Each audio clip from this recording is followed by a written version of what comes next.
السلام عليكم ورحمة الله وبركاته. نحمده ونصلي على رسوله الكريم. أما بعد، فقد قال الله تعالى في القرآن العظيم وفي الفرقان المجيد بعد أعوذ بالله من الشيطان الرجيم بسم الله الرحمن الرحيم. والله أخرجكم من بطون أمهاتكم لا تعلمون شيئا وجعل لكم السمع والأبصار والأفئدة لعلكم تشكرون. صدق الله مولانا العظيم. புகழும் புகழ்ச்சியும் ஏக இறைவனாகிய அல்லாஹ்விற்கே உரித்தாகட்டுமாக. அவனுடைய சலாமும் சமாதானமும் கண்மணி நாயகம் ரசூலுல்லாஹி ஸல்லல்லாஹு அலைஹி வஸல்லம் அன்னவர்களின் மீதும் அன்னவர்களின் அடிச்சுவற்றினை பின்பற்றி வாழ்ந்து மறைந்த உத்தம சத்திய சஹாபாக்கள், தாபிஈன்கள், தபஅ நாதாக்கள், ஷுஹதாக்கள், சாலிஹீன்கள் இன்னும் நம் அனைவர் மீதும் என்றென்றும் நின்று நிலவட்டுமாக. ஆமீன். கண்ணியத்திற்குரியவர்களே, அல்லாஹ் சுப்ஹானஹு வ தஆலாவுடைய மாபெரும் கிருபையினால் 11வது தராவினுடைய தொழுகையை தொழுதுவிட்டு இங்கு அமரக்கூடிய தௌஃபீக்கினை கொடுத்திருக்கின்றான். அல்ஹம்துலில்லாஹ். இன்று ஓதப்பட்ட இறை வசனங்களில் அல்லாஹ் சுப்ஹானஹு வ தஆலா மிகப்பெரிய படிப்பினை நமக்கு சொல்லித் தருகிறான். அதே போன்று அல்லாஹ் கொடுத்த அருட்கொடைகளை சொல்லித் தருகிறான். நான் உங்களுக்கு என்னென்ன அருட்கொடைகளை கொடுத்திருக்கிறேன் என்பதை விளக்கமாக அல்லாஹ் சொல்லுகிறான். இன்று ஓதப்பட்ட வசனத்திலிருந்து ஒரு வசனம், இவ்வாறு அல்லாஹ் சொல்லக்கூடிய வார்த்தை என்ன என்று சொன்னால், வல்லாஹு அஹ்ரஜக்கும் மின் புத்தூனி உம்மஹாத்திக்கும் லா தஅலமூன ஷைஆ. உங்களுடைய தாயிடத்திலிருந்து நீங்கள் அறியாத வண்ணம் உங்களை நான் வெளியாக்கினோம் என்று சொல்லி காட்டுகிறான். அப்படி வெளியாக்கும் பொழுது அல்லாஹ் 3 உறுப்பை குறிப்பாக சொல்லுகிறான். 3 உறுப்பை உங்களுக்கு நாம் அமைத்தோம் என்று சொல்லுகிறான். அது என்ன உறுப்பு என்று சொன்னால், அல்லாஹ் சொல்லுகிற வார்த்தை வஜஅல லக்கும் ஸமஅ வல் அப்சார வல் அஃஇதத லஅல்லக்கும் தஷ்குரூன். உங்களுடைய பார்வை, உங்களுடைய செவி புலன்கள், உங்களுடைய இதயம், இந்த 3ம் உங்களுக்கு அமைத்தான். ஏன் என்று சொன்னால், அதையும் அல்லாஹ் இறுதியில் சொல்லக்கூடிய வார்த்தை லஅல்லக்கும் தஷ்குரூன். நீங்க நன்றி செலுத்துவோருக்காக, நீங்க நன்றி செலுத்த வேண்டும் என்பதற்காகத்தான் இந்த 3 உறுப்புகளை நீங்கள் பிறக்கும் போது உங்களுக்கு அமைத்தோம் என்பதாக அல்லாஹ் சுப்ஹானஹு வ தஆலா சொல்லி காட்டுகிறார். அல்லாஹ் மனிதனுடைய படைப்பை அழகிய முறையில் படைத்தேன் என்று வேறு இடத்தில் சொல்கிறார். அல்லாஹ் சொல்லக்கூடிய வார்த்தை லகத் ஹலக்னல் இன்சான ஃபீ அஹ்ஸனி தக்வீம். நாம் மனிதர்களை அழகிய முறையில் படைத்தோம், அழகாக படைத்தோம் என்று சொல்லி காட்டுகிறார். இதையெல்லாம் சொல்லிவிட்டு அல்லாஹ் ஒரு இடத்தில் இவ்வாறு சொல்கிறான், நான் தான் அழகானவன் என்பதையும் சொல்லுகிறான். அல்லாஹ் சொல்லக்கூடிய வார்த்தை ஃபதபாரக்கல்லாஹு அஹ்ஸனுல் காலிகீன். படைப்பாளர்களில் மிக அழகானவன் அல்லாஹ் தான் என்று சொல்லி காட்டுகிறான்.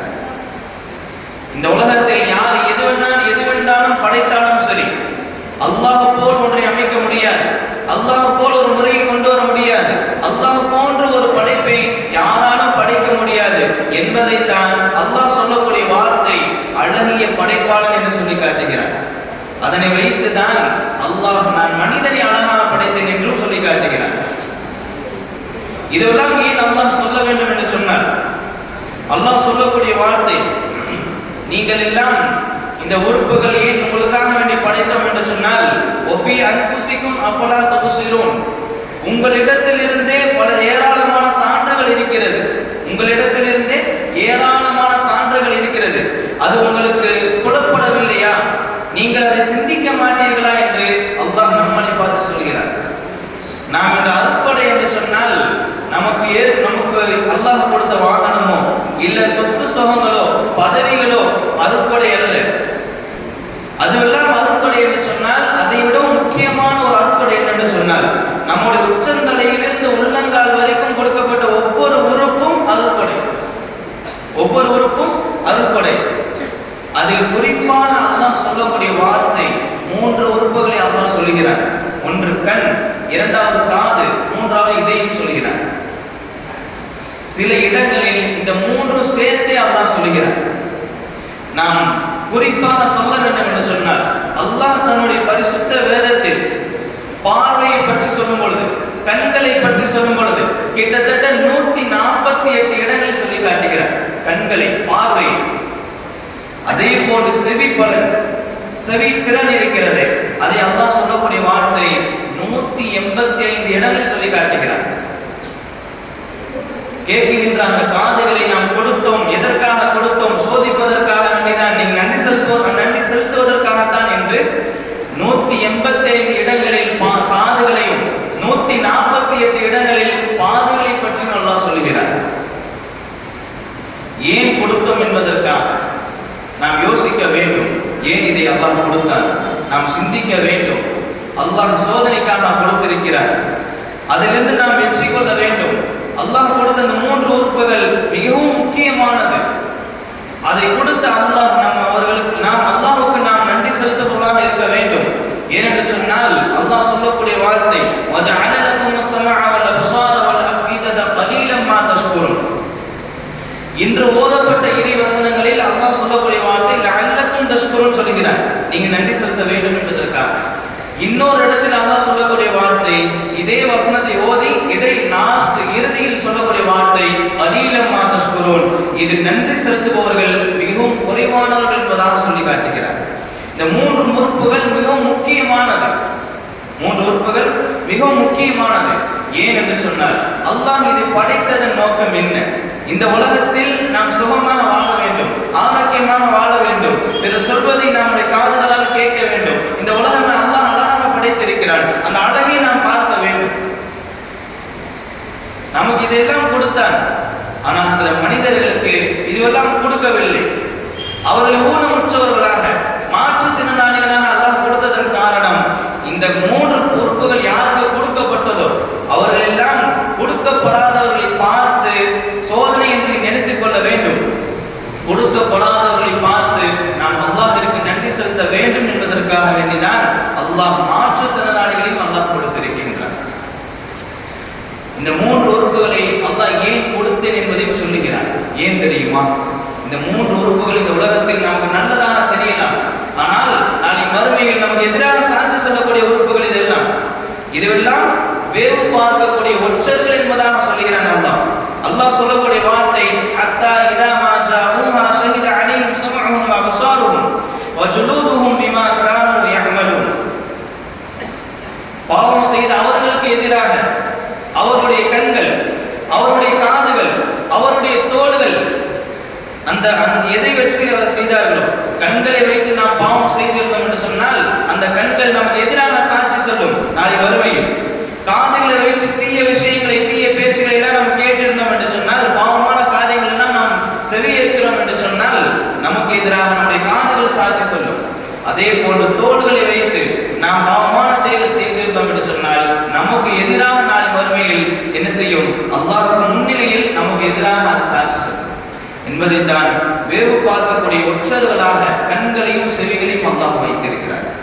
இந்த உலகத்தில் நாம் சரியான முறையில் இந்த உறுப்புகளை எல்லாம், இந்த 3 உறுப்புகள் மட்டுமல்ல, உச்சந்தலையிலிருந்து உள்ளங்கால் வரை இருக்கக்கூடிய ஒவ்வொரு உறுப்பும் நாளை மறுமையில் அல்லாஹ்விடத்தில் நமக்கு எதிராக சாட்சி சொல்லும். நமக்கு எதிராக சாட்சி சொல்லக்கூடாது என்று சொன்னால் இந்த உலகத்தில் வாழ்கின்ற அந்த வாழ்க்கையிலே நாம் என்ன செய்ய வேண்டும்? நன்மையான காரியங்களை அதிகமாக நாம் செய்ய வேண்டும்.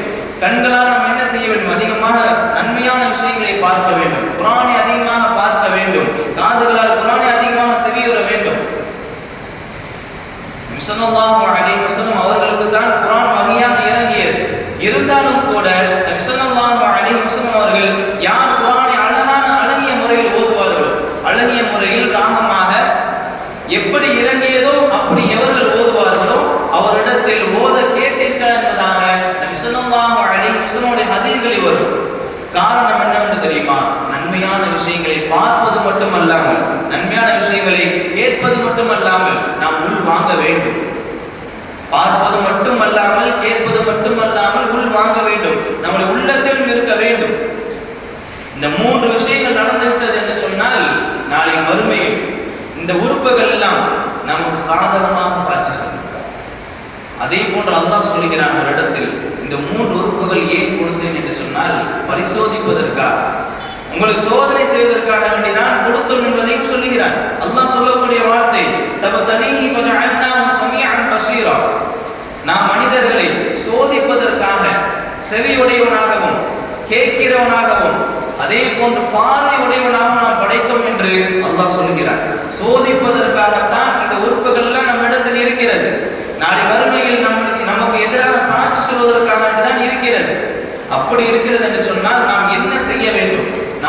கண்களை வைத்து சரியான விஷயங்களை தான் நாம் பார்க்க வேண்டும், நன்மையான விஷயங்களை நாம் பார்க்க வேண்டும். நம்முடைய காதுகளை வைத்து சரியான நன்மையான இபாதத்தான அமல்களால் நிறைந்த விஷயங்களை தான் நாம் கேட்க வேண்டும். அவ்வாறு இல்லாமல் பாவமான தீய காரியங்கள் எல்லாம் நாம் பார்த்தோம், கேட்டோம், உள் வாங்கினோம் என்று சொன்னால் நாளை மறுமையில் நமக்கு எதிராக சாட்சி சொல்லும். காரணம், அல்லாஹ் சோதிப்பதற்காகத்தான் இந்த உறுப்புகளை எல்லாம் படைத்தேன் என்று சொல்லி காட்டுகிறார். அதே போன்று நாளை மறுமையில் நமக்கு எதிராக சாட்சி சொல்லக்கூடிய உறுப்புகள் இது. அல்லாஹ் இந்த உறுப்புகளை எல்லாம் கேட்பான். அப்பொழுது உறுப்புகள் எல்லாம் நமக்கு எதிராக சாட்சி சொல்லும் என்பதை அல்லாஹ் இன்னொரு இடத்தில் சொல்கிறான். இன்ன ஸமஅ வல் பஸர வல் ஃபுஆத குல்லு உலாயிக கான அன்ஹு மஸ்ஊலா. அல்லாஹ் சொல்கிறான், நிச்சயமாக பார்வை, செவி, அதே போன்று இதயம், இது ஒவ்வொன்றும் அது பற்றி விசாரிக்கப்படக்கூடியதாக இருக்கிறது. அல்லாஹ் இந்த உறுப்புகளை எல்லாம் தனியாக விசாரிப்பார். ஒரு இடத்தில் அல்லாஹ் விசாரிப்பேன் என்று சொல்லிவிட்டு அதோடு நிறுத்திக் கொள்ளவில்லை. இதுவெல்லாம் தனியாக விசாரிப்போம். இந்த விசாரணையில் இந்த உறுப்புகள் எல்லாம் நமக்கு எதிராக சாட்சி சொன்னது என்று சொன்னால், நமக்கு எதிராக நமக்கு பாதகமாக சாட்சி சொன்னது என்று சொன்னால் நாம் நரகத்திற்கு போய்விடுவோம். அல்லாஹ் பாதுகாக்க வேண்டும். அதே போன்று இந்த கண்களை விடவும் செவிகள் தான் சுவனத்துடைய இன்பத்தை அனுபவிக்கக்கூடிய உறுப்பு. சுவனத்துடைய இன்பங்களை முதலில் அனுபவிக்கக்கூடிய உறுப்பு என்று சொன்னால் செவிகள் என்று சொல்வார்கள். காரணம், அல்லாஹ் சொல்லக்கூடிய வார்த்தை லா யஸ்மஊன ஃபீஹா லஹ்வன் இல்லா தஅதீமா, லா யஸ்மஊன ஃபீஹா லஹ்வன் வலா தஅதீமா இல்லா கீலன் ஸலாம் ஸலாம். அல்லாஹ் சூரத்துல் வாக்கியாவில் சொல்லக்கூடிய வார்த்தை, நாளை மறுமையில் சொர்க்கத்தில் சொர்க்கவாசிகள் எல்லாம் உங்களுக்கு சாந்தி நிலவட்டும், சலாமன் சலாமா, சாந்தி நிலவட்டும், சாந்தி நிலவட்டும், இந்த வார்த்தைகளை தவிர வேறு எந்த தீய காரியங்களுடைய பேச்சுகளோ பாவமான பேச்சுகளோ அவர்கள் செவியுற மாட்டார்கள் என்பதாக அல்லாஹ் சுப்ஹானஹு வ தஆலா சொல்லி காட்டுகிறார்.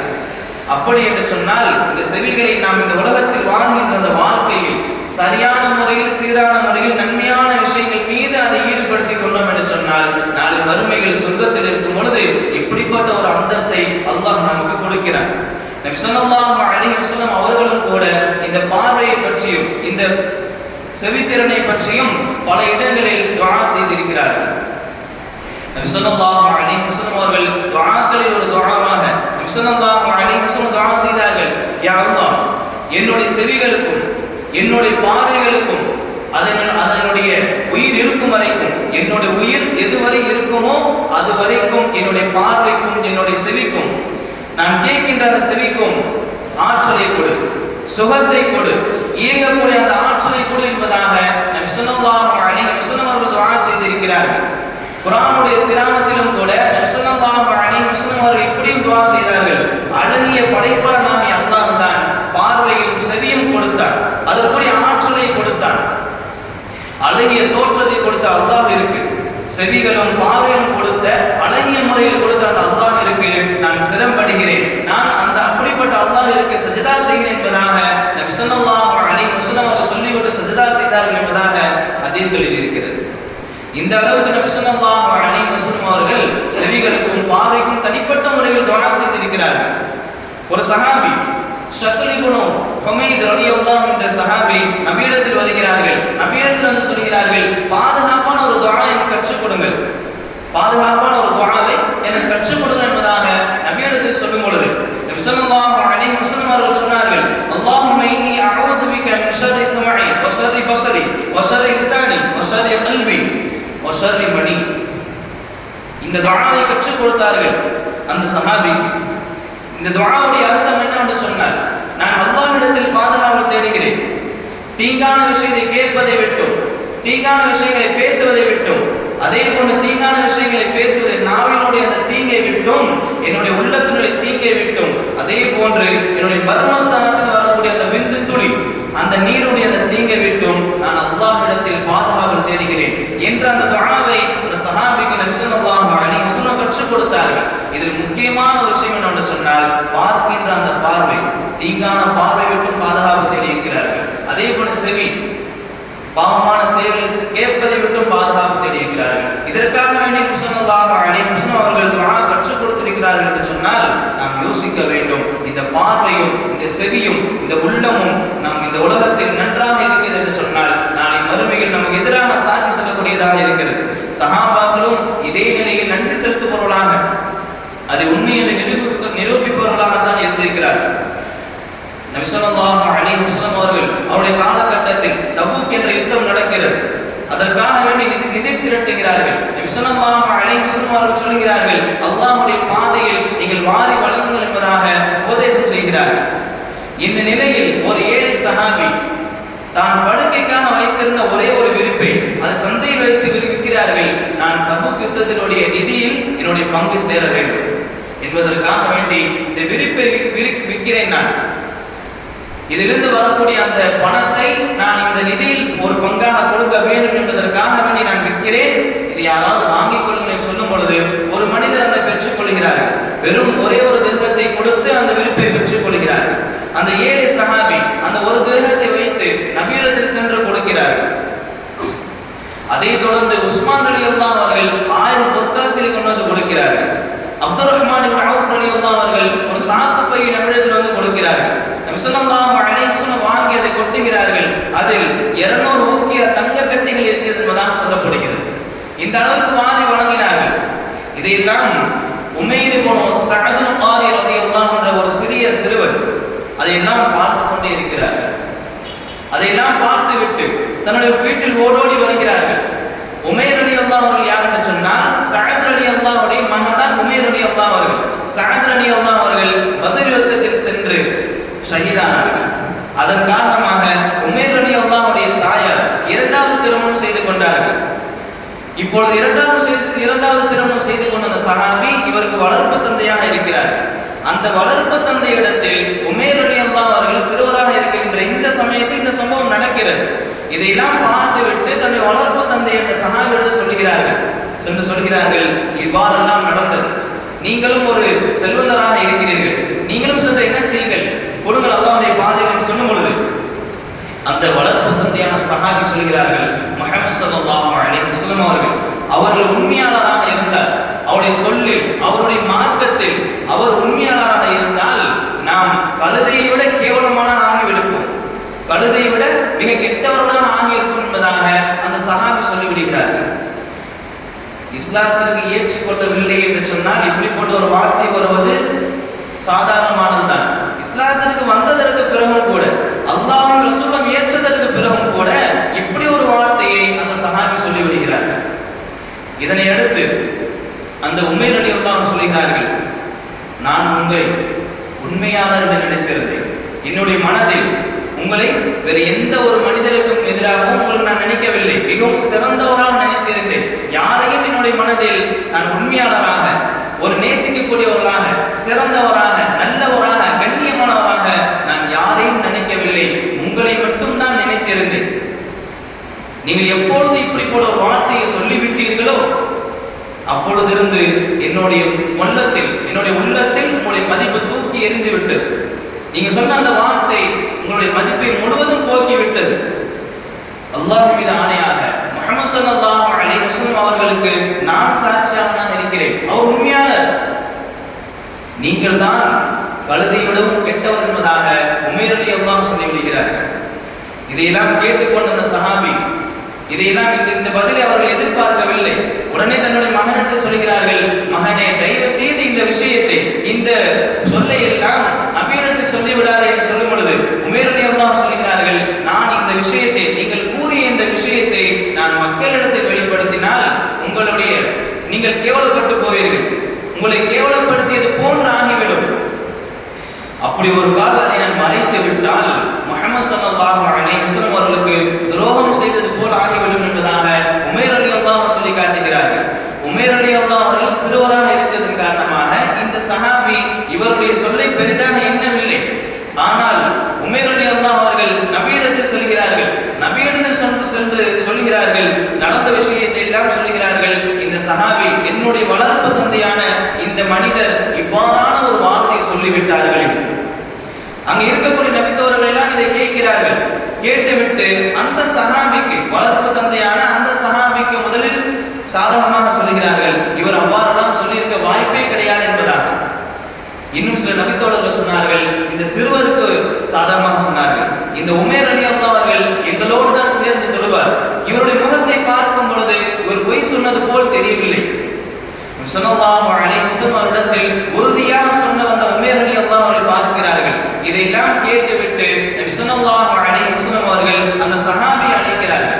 அந்த சஹாபியை அழைத்து சொல்கிறார்கள், இந்த உமைர் ரலியல்லாஹு சொல்லக்கூடிய அந்த வார்த்தை நீ சொன்னது உண்மையா என்று கேட்கும் பொழுது அந்த சஹாபி, நான் சொல்லவே கிடையாது, அல்லாஹ்வின் மீது ஆணையாக நான் இவ்வாறான ஒரு விஷயத்தை நான் சொன்னது கிடையாது என்பதாக அந்த சஹாபி சொல்கிறார்கள். நபி ஸல்லல்லாஹு அலைஹி வஸல்லம் அவர்கள் சிறுவரான உமைர் ரலியல்லாஹு அன்ஹு பார்க்கிறார்கள்.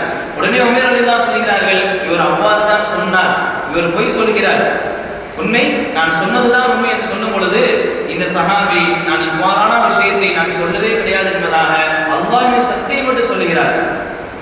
ஸல்லல்லாஹு அலைஹி வஸல்லம் அவர்கள் இதெல்லாம் பார்த்து கொண்டே இருக்கிறார்கள். உமைர் ரலியல்லாஹு அவர்களுக்கு என்ன செய்வதென்று தெரியவில்லை. உடனே அல்லாஹ்விடத்தில் துஆ செய்கிறார்கள், யா அல்லாஹ், உன்னுடைய தூதர் மீது என்னுடைய விஷயத்தில் விளக்கத்தை இறக்கி தருள், விளக்கத்தை கொடு, என்னுடைய விஷயத்தின் மீது அல்லாஹ் உன்னுடைய தூதர் மீது நீ என்ன செய்ய, விளக்கத்தை கொடு என்பதாக அந்த உமைர் ரலியல்லாஹு அவர்கள் துஆ செய்கிறார்கள். உடனே நபி ஸல்லல்லாஹு அலைஹி வஸல்லம் அவர்கள் மௌனமாகிறார். நபி தோழர்களும் விலகிக் கொண்டார்கள், வஹி வரப்போகிறது என்பதாக. சிறிது நேரம் அமைதியாக இருக்கிறார்கள். உடனே நபி ஸல்லல்லாஹு அலைஹி வஸல்லம் அவர்களுக்கு ஜிப்ராயில் அலைஹிஸ்ஸலாத்து வஸலாம் அவர்கள் ஒரு வசனத்தை கொண்டு வந்து கொடுக்கிறார்கள்.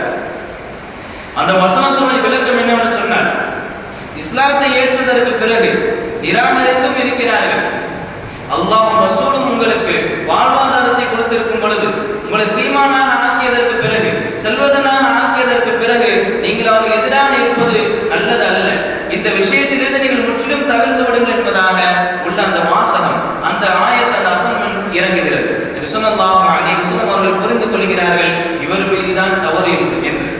உடனே அந்த சஹாபி உமைர் ரலியல்லாஹுடைய வளர்ப்பு தந்தையான அந்த சஹாபி சொல்கிறார், நபியிடத்தில் சொல்கிறார்கள், அல்லாஹ்விற்காக வேண்டி நீங்கள் மன்னித்து விடுங்கள், எனக்காக நீங்கள் அல்லாஹ்விடத்தில் தௌபா செய்யுங்கள், உமைர் ரலியல்லாஹு சொல்லக்கூடிய அந்த வார்த்தை தான் உண்மையானது என்று சொல்லி காட்டுகிறார்.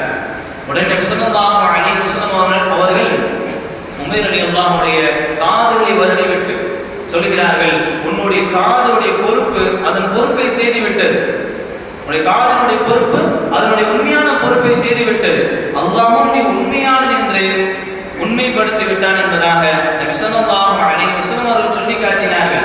தனக்கு தன்னுடைய முஹம்மது ஸல்லல்லாஹு அலைஹி வஸல்லம் எதிரான ஒரு வார்த்தை வரும் பொழுது அதை யாராலும் தாங்கிக் கொள்ள முடியாது, குறிப்பாக சஹாபாக்களுக்கு தாங்கிக் கொள்ள முடியாது. அந்த சஹாபாக்கள் சிறுவராகத்தான் இருக்கிறார்கள், முஹம்மது ஸல்லல்லாஹு அலைஹி வஸல்லம் எதிரான ஒரு வார்த்தை சொல்லிவிட்டார்கள், இருந்தாலும் அதை தாங்கிக் கொள்ள முடியவில்லை, அதை உண்மைப்படுத்த வேண்டும், என்னுடைய காதுகளுக்கு வந்த அந்த வார்த்தை உண்மைப்படுத்த வேண்டும் என்பதற்காக வேண்டிதான் இவ்வளவு முறை நபி ஸல்லல்லாஹு அலைஹி வஸல்லம் போராடினார்கள், அல்லாஹ்விடத்தில் துஆ செய்தார்கள். அல்லாஹ் துஆவை ஏற்ற ஆயத்தை இறக்கினான் அல்லவா.